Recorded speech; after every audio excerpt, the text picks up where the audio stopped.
Okay, what is up my guys? Simulan natin ang lesson 1 natin sa analytic geometry about points and lines. Define muna natin saglit kung ano yung analytic geometry. Okay, analytic geometry or also called the coordinate geometry or Cartesian geometry is simply the study of geometry using the coordinate system. When we say coordinate system, syempre andyan si x-axis at si y-axis. Ngayon, alam natin na may 4 quadrants tayo dyan. Si first quadrant, okay, yung value ng x and y niya ay both positive. Kay second quadrant, ang values ng x and y ay negative si x, positive si y. Third quadrant, both negative.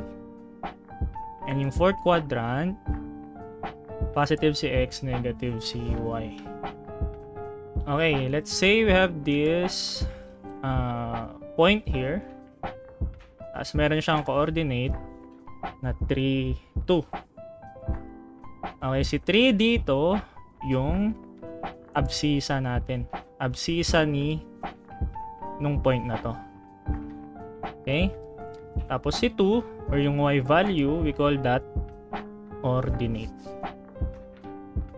Okay. Intro lang yon. Proceed tayo sa mga basic formulas sa analytic geometry. Yung mga distance formula, midpoint, yung slope, pati yung mga equations ng lines. Okay. Okay, drawing lang ulit tayo ng ating coordinate system. Okay, let's say we have this line here, itong red line na to. Tapos, along this line, meron tayong dalawang points, P and Q. Okay. Now, alam natin, ang coordinate ni P ay x1, y1. Ang coordinate ni Q ay x2, y2. Tapos, gusto natin kunin yung distance from P to Q. Okay, para makuha yung distance na yon, gamit tayo ng distance formula. Pero pakita natin kung saan galing yung distance formula muna. Okay, gusto natin kunin tong distance. Itong yellow na to, let's call it D. Okay. Dito guys, pwede tayong gumawa ng right triangle.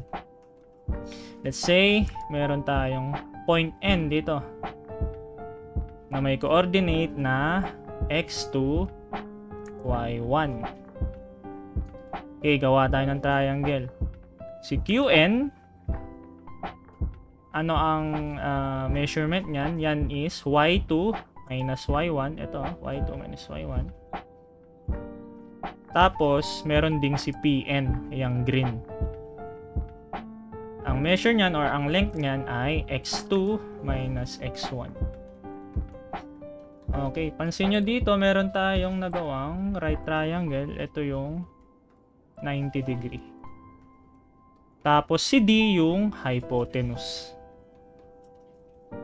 Okay. Meron tayong distance formula.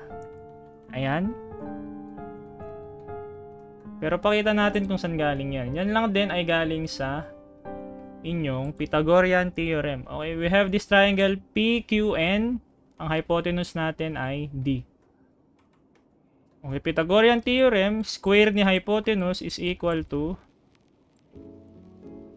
the sum of the square of the two sides.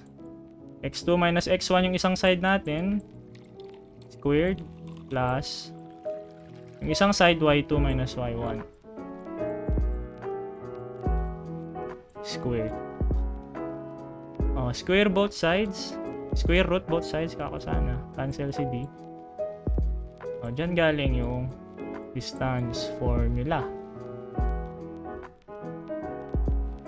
Okay. Burahin ko na to.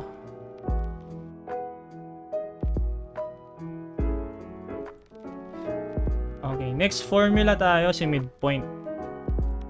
midpoint formula. Let's say, gusto natin kunin yung coordinate nitong nasa gitna ni yellow. Let's call it point M. Okay? Ang coordinate ni point M, i-represent natin as x bar, y bar, or pwede ring x average, y average. O, paano kunin si x bar? Yan lang ay average ni x1 at x2. Si y bar average ni y1 at y2. So, when we say average, i-add mo lang tapos i-divide mo kung ilan sila. So, i-add ko si x1 at x2, i-divide ko sa 2 kasi dalawa sila. Yun yung average. So, therefore, we have x bar is equal to x1 plus x2 over 2. And y bar is equal to y1 plus y2 over 2. Okay. Sunod, si slope. Okay. Paano si slope of a line? O recall sa prelims, inintroduce ko si slope. Slope is equal to rise over run. Okay. Tandaan nyo, every line has its own slope. No? May corresponding slope ang line natin palagi. O, dito sa line na to, itong red line, paano kunin ang slope nito? Ang slope ng isang line ay equal daw sa rise over run. Ano bang rise nitong slope? Okay, sa pagkuha ng slope, kailangan natin ng dalawang points sa ating line. So, meron na tayong dalawang points dito, si P at Q. Okay. Yung rise nitong line na to is itong pink na to, si y2 minus y1. Yan yung rise niya. Yung run niya, itong green na to. Okay. So, we have y2 minus y1 over x2 minus x1. Okay, tandaan nyo to. Kapag ang line natin, magagamit nyo rin to sa calculus, kapag ang line natin ay pataas from left to right, positive slope yan. Positive slope. From left to right pataas, positive slope. M yung notation natin sa slope. Kapag naman pababa from left to right, yan ay negative slope. Negative slope yan. Okay, kapag ang line naman natin ay horizontal, okay, ang slope niyan ay 0. Walang slope. Kapag ang line natin ay vertical, ang slope niyan ay undefined. Okay, undefined ang slope ng isang vertical line. Okay.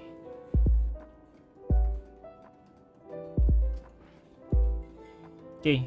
Now we also have the standard or general equation ng isang line.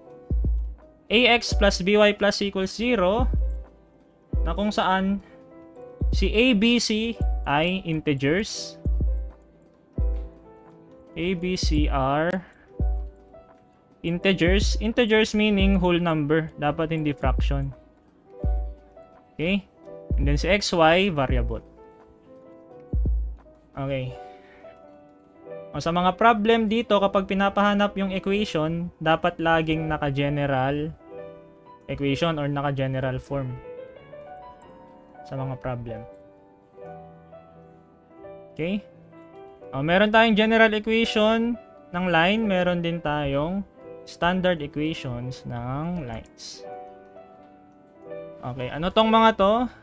Una, meron tayong point slope form. Okay, alam nyo to. Sa calculus nyo, ito yung y minus y1 is equal to m times x minus x1. Okay, si m yung slope ng line. Si x1 at y1, yan ay coordinates ng isang point. Isang point. Coordinate ng isang point. Pangalawa, meron tayong slope-intercept form. Yan yung y equals mx plus b. Okay? Si m dito, slope pa rin. Si yx is variable. Si b, yan yung value ng ordinate kapag ang abscissa natin ay 0. Or value of y when x is 0.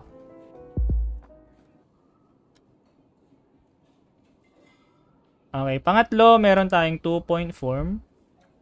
Ito similar lang din sa point slope form. Pinalitan lang yung m nung formula ng slope kanina. Yung y2 minus y1 over x2 minus x1. Halos pareho lang. And then lastly, meron intercept form. X over a plus y over b is equal to 1. Wherein si a, okay, kung si b ay ordinate when abscissa is 0, si a naman abscissa when ordinate is 0. Or value of x when y is 0. Okay, ang pinaka nagagamit dito is itong unang dalawa. Si point slope tsaka si slope intercept. Okay. Proceed tayo sa ating example. Yan. Given a triangle with vertices A14, B98, and C72, determine the following. Length of side AB, midpoint of side AC, equation of line through side AB, and equation of line through side BC. Okay, yung given sa atin dito is points sa ating coordinate system. Okay, mga points yan sa ating coordinate system. So, dapat marapat lang na i-plot natin yan. Okay, gawa tayo ng coordinate system natin. X-axis at Y-axis.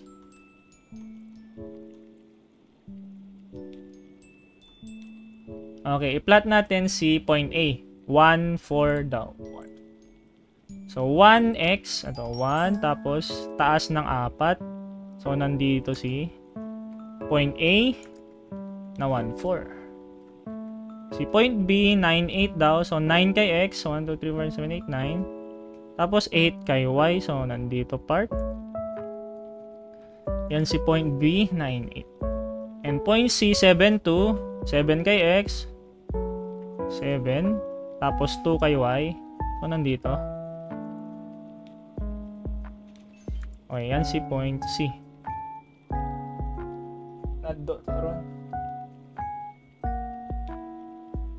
Okay, now, eto triangle daw to si ABC. So, gawin natin triangle. I-connect natin yung points. Okay. Yan. Okay, na-plot na natin. Proceed tayo sa pinapahanap. Unahin natin si side AB daw. Okay, let's solve for side AB. Paano i-solve si side AB? Okay, ito yon. Itong AB na to. Yan yung isosolve natin. Paano natin isosolve yan? Using, yan ay distance between 2 points. So, distance formula. Okay, distance formula is equal to, okay, D is square root of x2 minus x1 squared minus y2 minus y1 squared. Minus ba or plus? Plus pala.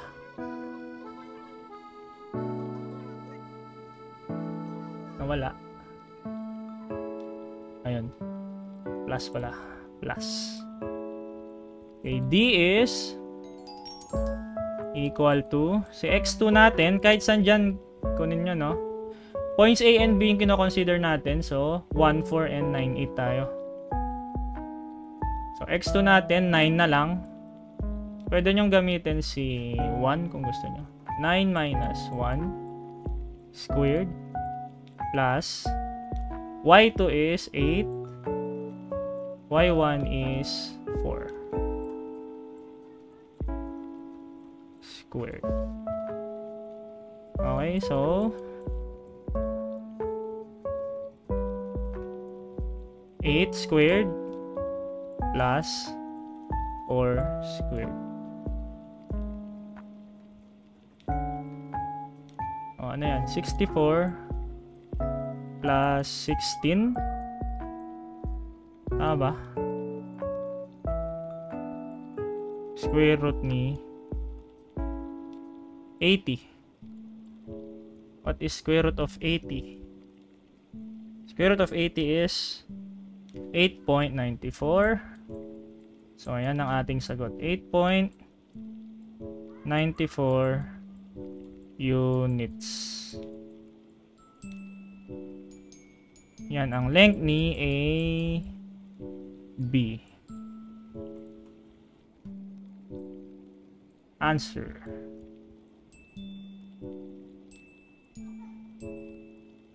Tama ba? I-check ko nga. Plus. Okay, tama. 8.94. Okay. 8.94 sa AB. Okay, next na pinapahanap. Midpoint of side AC. Ito daw. Si side AC, ito siya. Side AC, ito. Midpoint daw. So, yung nasa gitna. Let's call it point D. Okay, point D. Paano kunin ang midpoint ulit? Midpoint is just the average. Huh? Coordinate yung hinahanap natin dito. Okay, we have X bar and Y bar. Ano si X bar and Y bar? Okay, si X bar, alam natin yung formula ay X2 minus X1 over 2. Si Y bar, Y2 minus Y1 over 2. Okay, ano yung X2 at X1 natin? So, ang kino-consider nating point ay AC. AC. So, X bar natin ay X2 minus X1. X2 natin ay 7. Okay, 7. Plus pala, plus, sorry. 7 plus 1 over 2.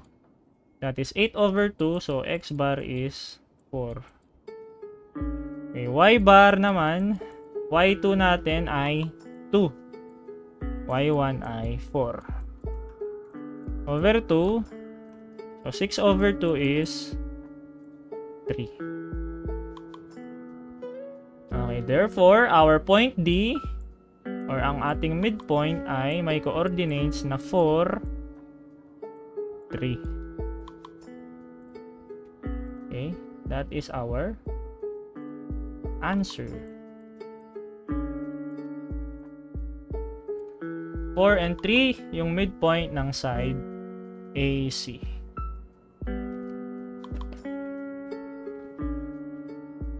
Okay, next.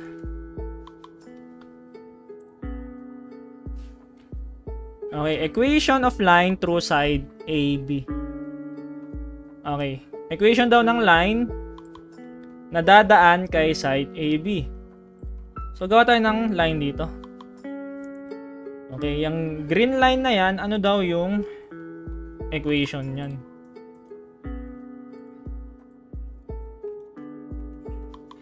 Equation. Okay, paano maghanap ng equation? Okay, una, parang sa calculus nyo, kunin nyo yung slope. Kunin yung slope. Okay, paano kunin si slope? Again, sa slope, kailangan nyo ng dalawang points. Meron na tayong dalawang points dito, si A at B. Dalawang points na dumaan dun sa line. So, si A at B dumaan sa line, pwede natin gamitin yan. Slope or M is equal to Y2 minus Y1. Okay, rise over run over X2 minus X1 is equal to, ang Y2 natin ay si 8, yung Y ng point B. Ang Y1 natin ay 4. X2 natin ay 9 minus X1 ay 1. So, 8 minus 4 is 4. 9 minus 1 is 8.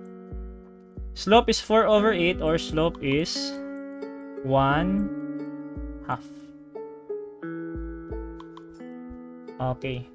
Pangalawa, pag nakuha na si slope, use point slope form. Point slope form na lang gamitin natin. Si y minus y1. Walang pot dito yung point of tangency. Hindi naman to calculus. Wala naman tayong curve dyan. Line lang yan. Okay, si point slope form, y minus y1 equals m times x minus x1. Okay, ano nga yun si x1 at y1 dito? Si x1 at y1, pili lang kayo dito sa dalawang points na dumaan kay line natin. So, pwede nyong gamitin si point A, pwede rin gamitin si point B. Okay, si point A na lang yung gamitin ko. Using 1 and 4.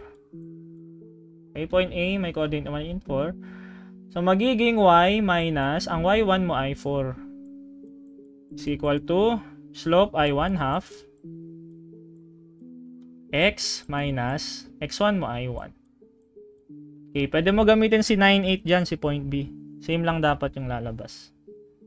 Okay. O, ngayon, kapag kukuha kayo ng equation, guys, dapat naka general form. When you say general form, yan yung kanina, yung ax plus by plus c equals 0. Wherein si a, b, c ay dapat integers or whole number. So, kung ganun, dapat mawala tong 1/2. Dapat maging whole number. Paano natin gagawin? Mag-multiply tayo ng 2 sa buong equation. No? Multiply tayo ng 2. Okay. Multiply tayo ng 2 para mawala si 1/2 dito. So, magiging 2y minus 8 is equal to x minus 1. Okay, i-rearrange natin, gawin nating general form. Dapat nasa isang side lang si x, y, pati constant. So, si x, lipat ko si 2y minus 2y. Si negative 8, lipat ko din sa kabila. So, magiging positive 8 minus 1 plus 7 is equal to 0. O, yan na yung sagot natin. X minus 2y plus 7 is equal to 0. Yan yung equation nung green line. Tama ba?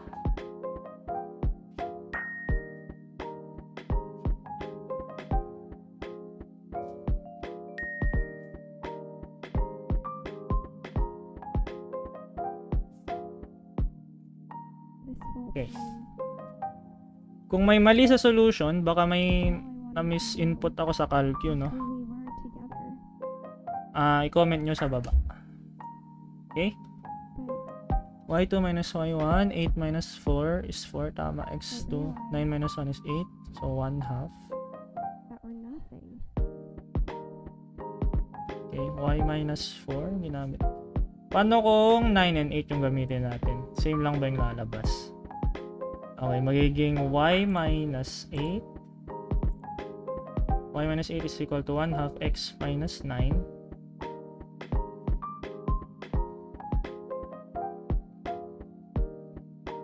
Same lang ba?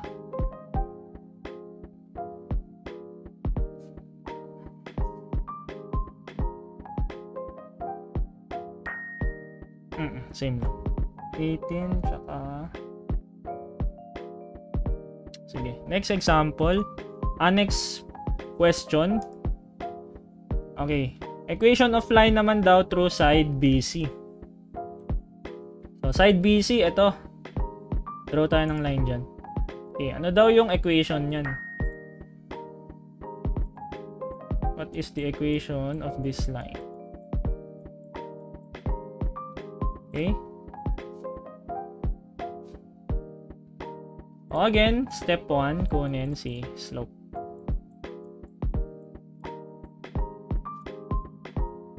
Okay. O, kunin lang natin yung dalawang points. Si point B and point C. So, M is y2 minus y1 rise over run over x2 minus x1. That is equal to, ang y2 si 8 minus 2 over 9 minus 7. Yan ay equal sa 8 minus 2, 6. 9 minus 7 is 2. So, M is 3. Okay. Step 2. Point slope form. Equals M x minus x1. Okay. Ano si y1 at x1 dito? Again, pili kayo ng kahit anong point dyan na dumaan sa ating line na green. Okay. Si point B na lang muna, si point B. Pwede rin si point C. So, si point B ay 9 at 8. Okay. Now, we substitute. Y minus y1 ay 8 is equal to M na 3 times x minus 9.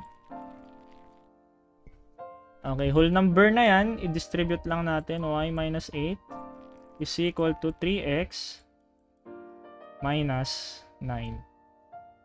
Okay, now you convert it into general form. So, dapat nasa isang side lang lahat ng values natin. Okay, so si 3x, si y, ililipat ko sa kabila, magiging negative y. Si 8, lilipat sa kabila, magiging positive 8. Minus 1 is negative 1. Positive 8 minus 9 is negative 1. Is equal to 0.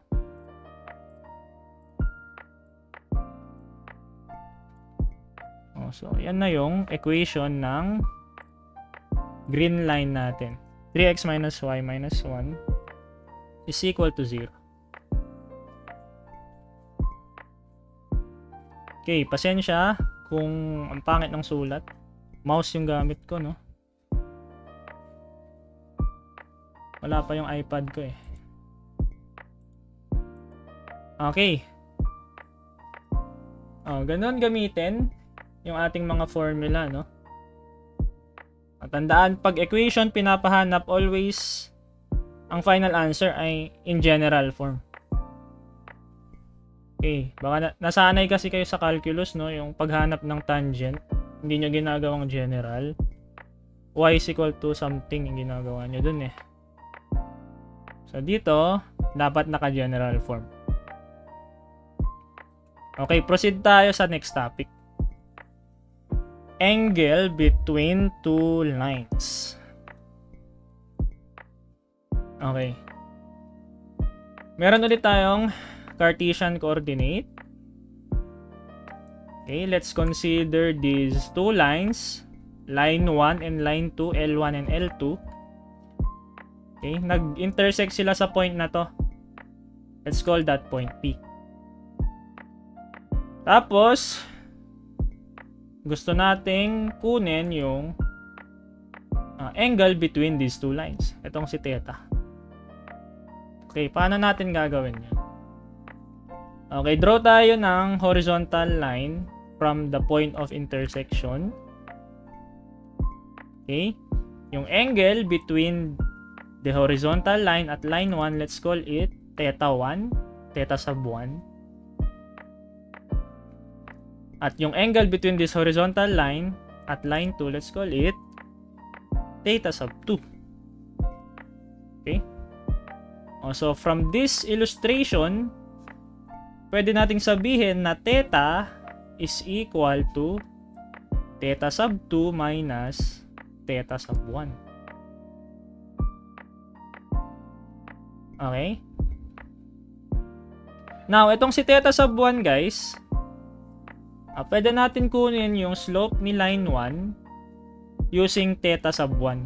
Paano yun? Itatangent lang natin tong theta sub 1, equal na siya sa slope ni line 1. Okay? Ngayon, ganun din, same is true with line 2. Kapag itatangent natin si theta sub 2, equal siya sa slope ni line 2. Paano nangyari yun? Trigo lang ulit yung nangyari dun, ha? Okay. Let's consider line 1 muna.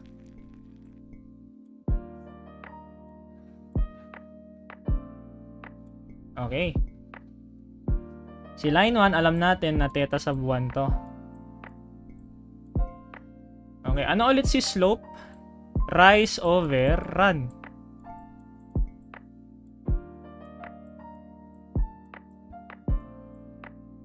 Rise over run.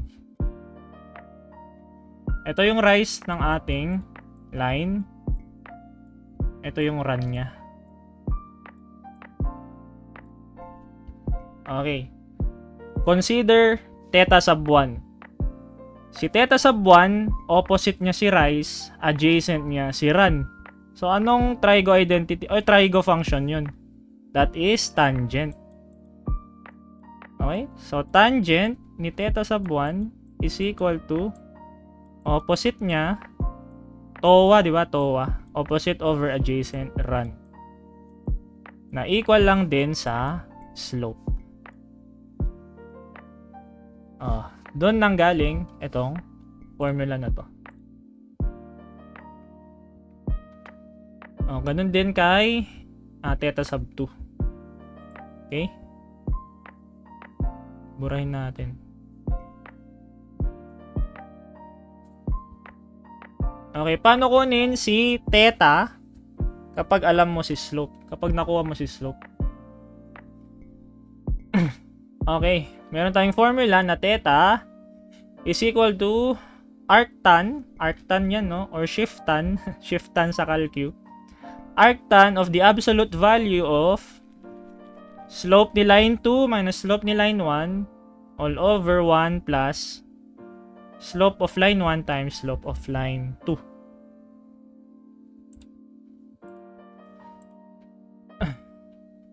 Okay. Hindi ko na siguro ipakita kung saan nakuha yung formula. Pero yung ginamit dyan, guys, yung trigo identity nyo na tan A minus B. Okay? Dyan galing. Dito galing yun. Itong formula na to. Pwede nyo i-prove or i-try. Okay? Palabasin nyo tong formula na yan. Hindi ko na ipapakita. Okay, another formula for theta is arctan of M2 minus arctan of M1. Yung formula na yan naman is galing lang dito. Okay, si theta 2 kasi, si theta 2, ito yun, si theta 2 is arctan ni M2. Kung gusto mong isolate si theta 2 from this equation, magiging arctan M2. Kaya ito yun. Minus theta 1, si theta 1 dito ay arctan ni M1 or shiftan ni M1. Kaya meron yung equation na yan. Okay, memorize nyo tong mga formula. Okay, next.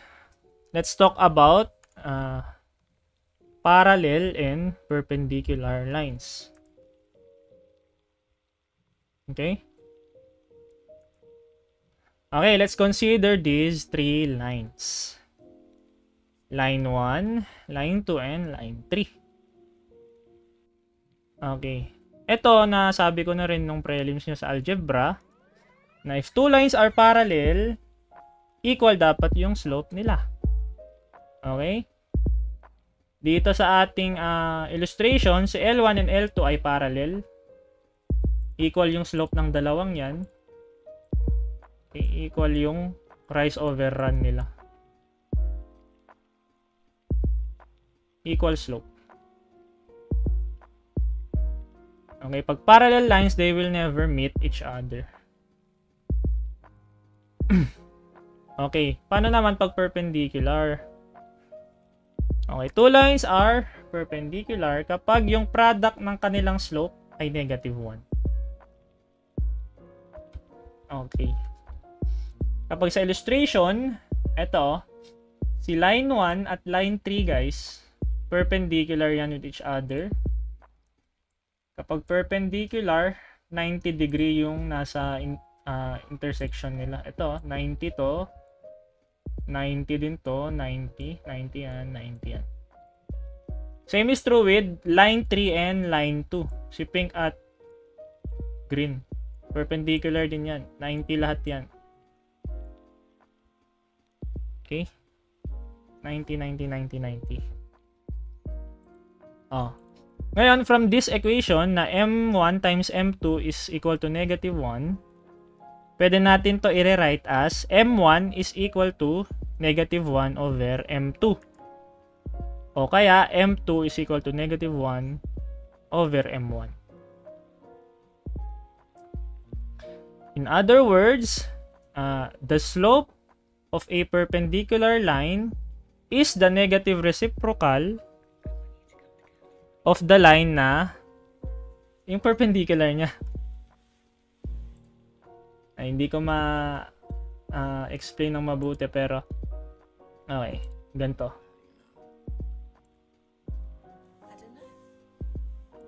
Okay, if you have a perpendicular line, let's say ito yung isang line mo, yung red na yan.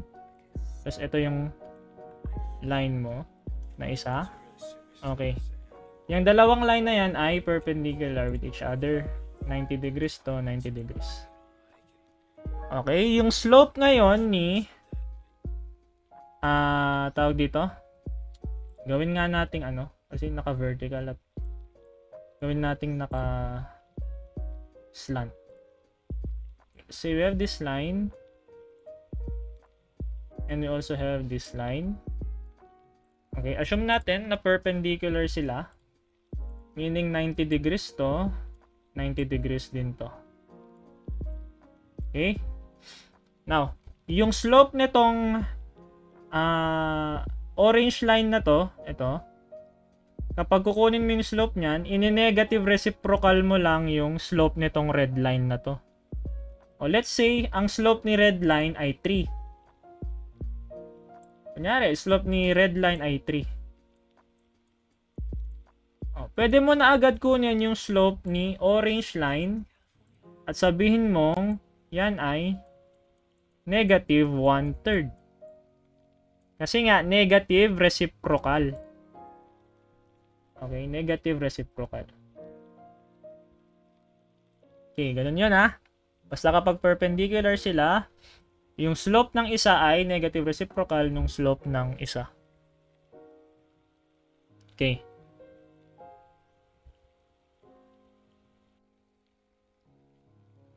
Okay, memorize nyo yan. Importante ding concept yan. Okay. Now, let's consider these two lines. Itong two lines na to, syempre may sariling equation sila. Lahat ng lines no, may equations.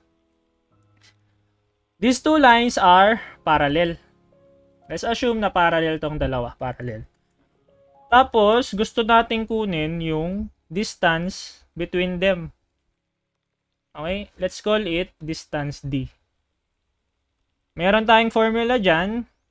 Okay? The distance between two parallel lines is given by the equation or formula D is equal to C sub 2 minus C sub 1. Absolute value pala dapat.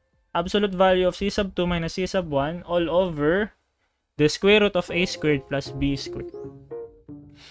Okay, si C sub 2 yung constant ng isang line. C sub 1, constant nung kabilang line. Etong si A at B, kahit ano sa dalawa. Kasi kung parallel yan guys, dapat pareho yung A at B nila. O, ganun yun ha.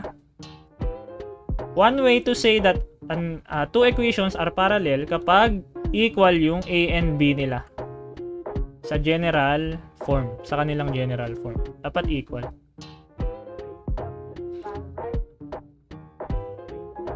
Okay, ulitin ko. One way to say that two lines are parallel is kapag equal yung A and B nila.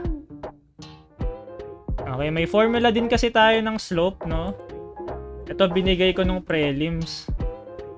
Kapag gusto mong kunin ang slope ng isang line given ang equation, yung equation dapat naka-general form M is equal to negative A over B. Binigay ko to ng prelims pero yung binigay ko is negative B over A.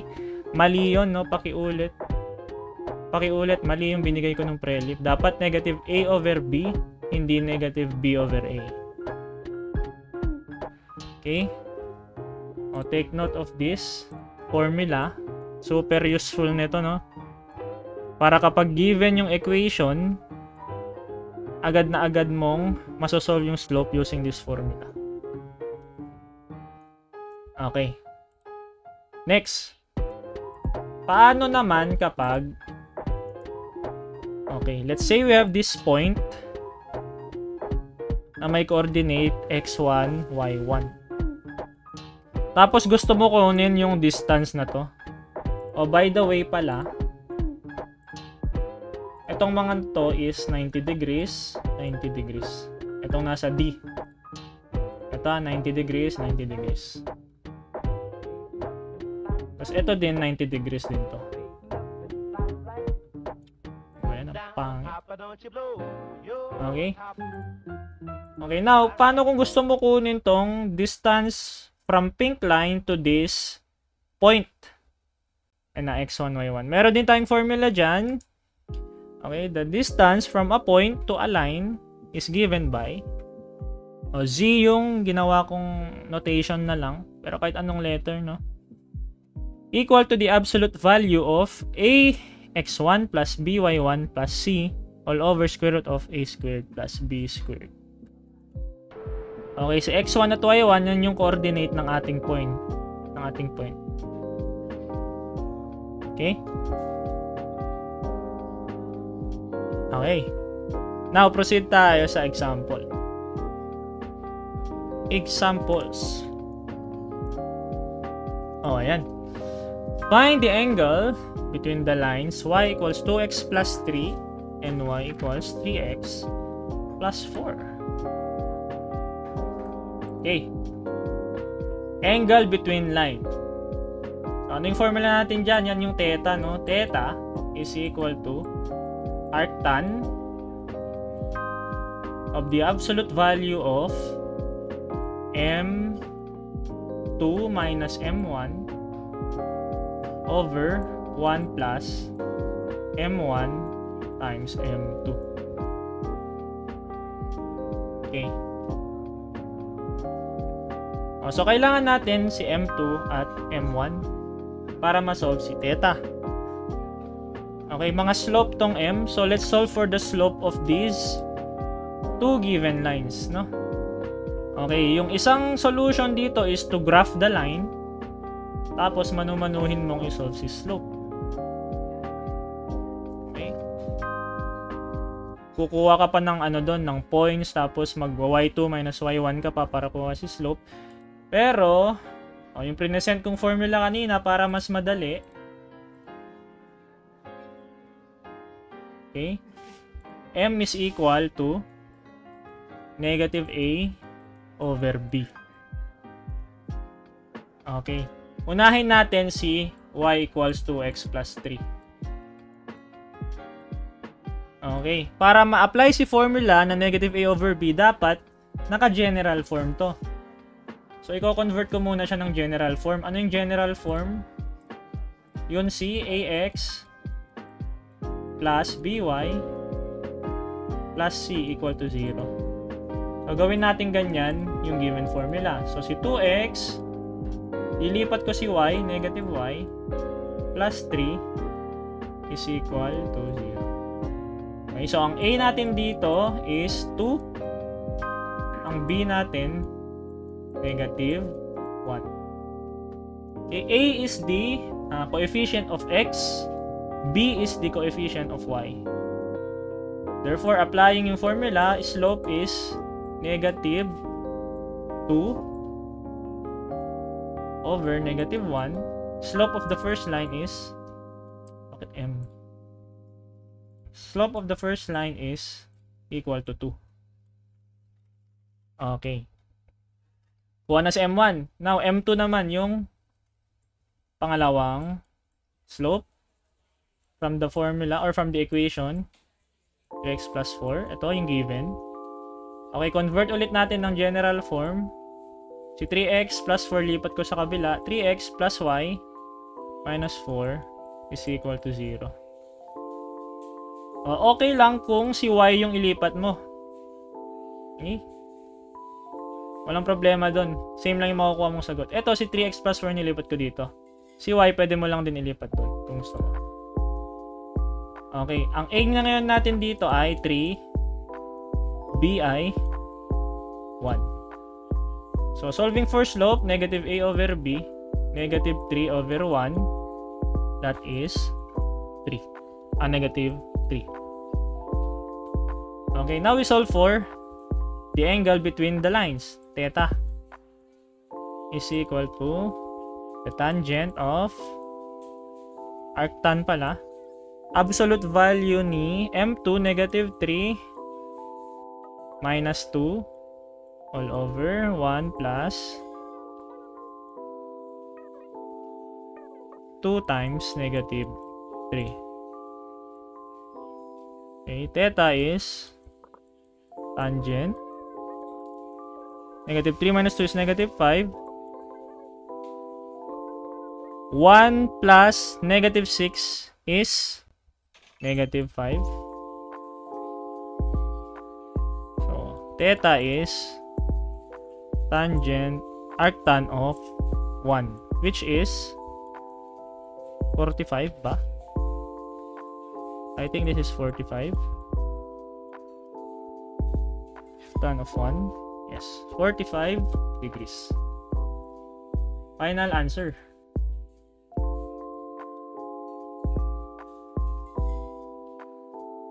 Okay.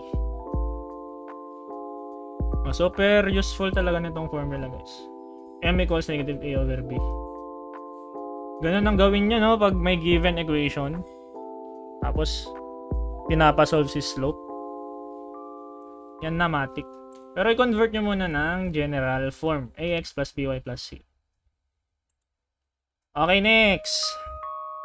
Sunod.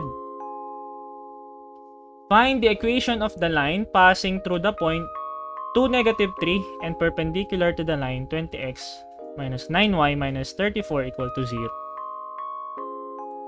Okay. Ito, kung gusto nyong i-graph, okay lang. No? Pero para sa akin, no, kahit di na i-graph to, pwede i-solve. O, try natin. Okay, pinapahanap equation daw ng line na nagpapass through 2 and negative 3. Tapos, perpendicular din daw siya kay line na 20x minus 9y minus 34 equal to 0. Okay. Equation ang pinapahanap. So, again, kailangan natin ng slope. Slope. Kailangan natin ng slope. Okay, paano ngayon kunin si slope? Okay, recall. Kapag nakuha natin yung slope nitong line na to, itong given, 20x minus 9y minus 34, ine-negative reciprocal lang natin siya para makuha yung slope ng pinapahanap na line. Bakit? Kasi perpendicular siya dito. Diba? Kapag may dalawa kang perpendicular or may perpendicular lines ka, yung slope ng isa ay negative reciprocal nung slope ng isa. Okay? Sana na-gets yun. I-solve muna natin si slope. Okay, yung line daw natin ay perpendicular kay 20x minus 9y minus 34. Okay, pag na-solve natin yung slope ng line na to, ine-negative reciprocal lang natin. Tapos yun na yung slope nung pinapahanap na line. Okay. O, slope is negative a over b. O, ito, naka-general form na tong 20x minus 9y minus 34. So, a natin dyan is 20 over negative 9. B is negative 9. So, ang slope nyan is 20 over 9. Okay? Now, kunin natin yung slope ng perpendicular niya. Slope perpendicular ay negative reciprocal. So, reciprocal 9 over 20. So, yan na ngayon yung slope ng ating line na pinapahanap. Step 2, point slope form. Y is equal to m x minus x1. Si x1 at y1 natin, ayun o, may given na point 2 and negative 3. Okay, nagpa-pass through naman doon yung line natin. So, pwede natin gamitin yun. Okay, now we substitute y minus negative 3 is equal to, ang m natin is negative 9 over 20. Okay, hindi yung 20 over 9 na. Kasi hindi naman yung pinapahanap na ano eh, na equation ng line. Negative 9 over 20 times x minus 2. Okay. O, dapat kapag equation, naka-general form. So, walang fraction, dapat integers. So, mag-multiply tayo dito ng 20. Para mawala tong 20 dito. Okay, 20 times y, 20y plus 60 is equal to negative 9x minus 2. Okay, lipat ko si 9x tsaka negative 2 sa kaliwa. So, magiging 9x. Ay, hindi. Minus 2 ba? Minus 18 pala, no? Minus 18. Kasi 9 times 2 is 18. Okay, 9x at negative 18 lipat ko sa kabila. Magiging 9x plus 20y positive 18 pala. Sorry. Okay. Okay, 9x nilipat ko. Naging positive 9x plus 20y. Si 18 lipat ko sa kabila. Magiging negative 18. So, 60 minus 18 is 42. Equal to 0. Okay, final.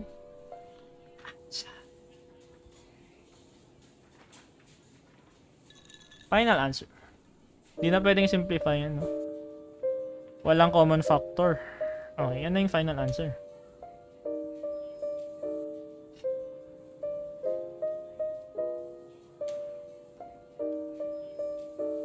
Okay, last problem for our lesson 1.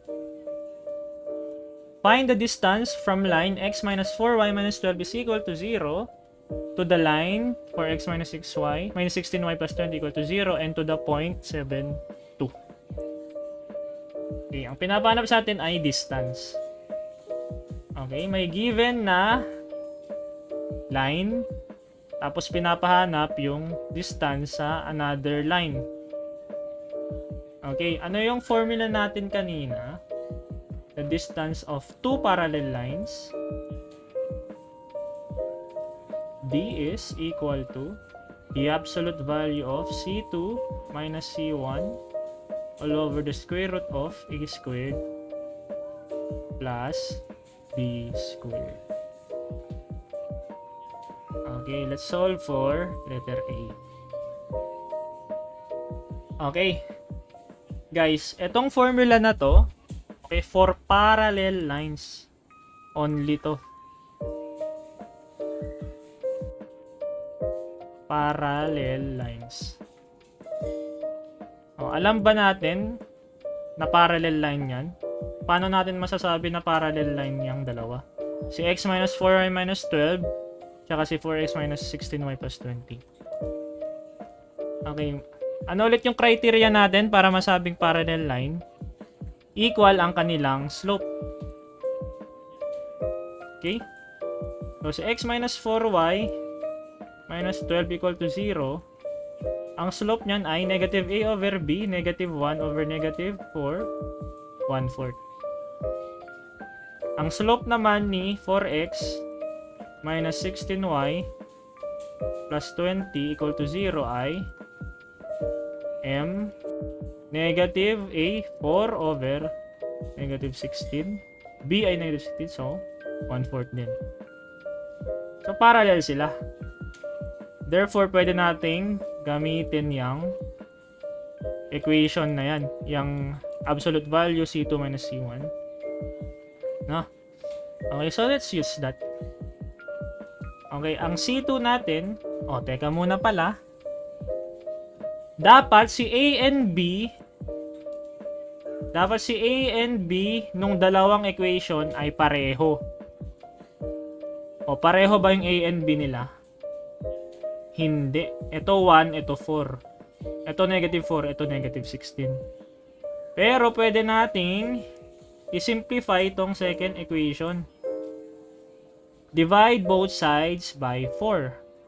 Divide everything by 4. So magiging x minus 4y plus 5 is equal to 0.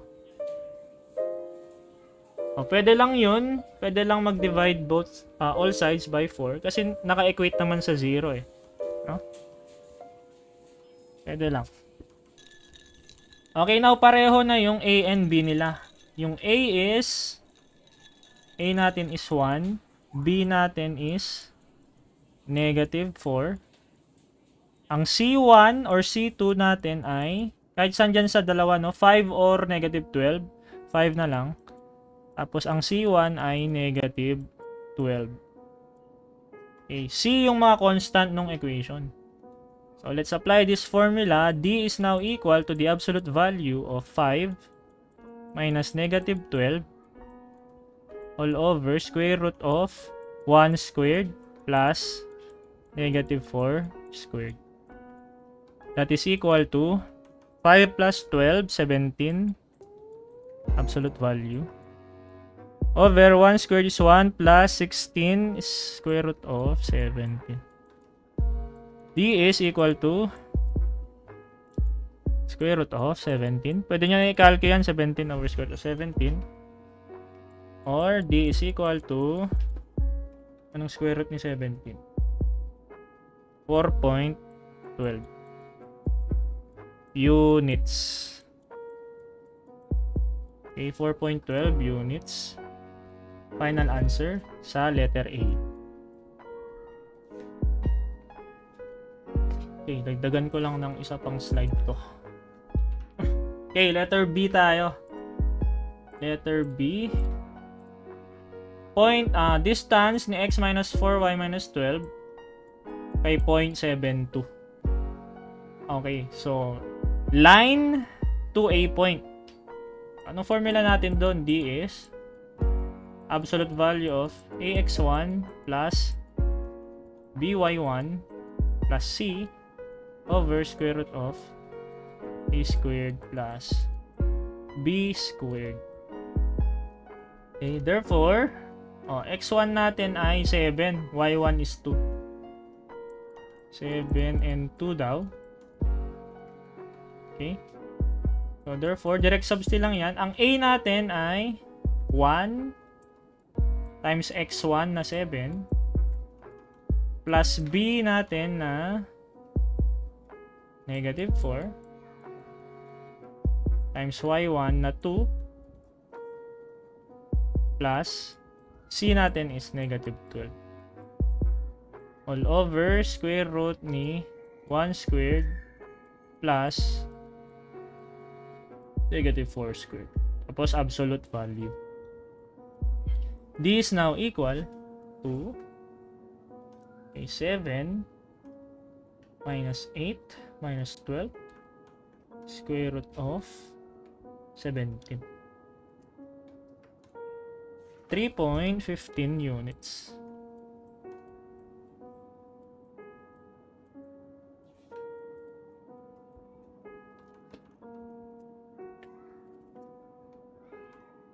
Tama ba? 3.15. Okay, again no, pag may mali sa computations natin, baka naduling lang ako, comment nyo agad sa baba.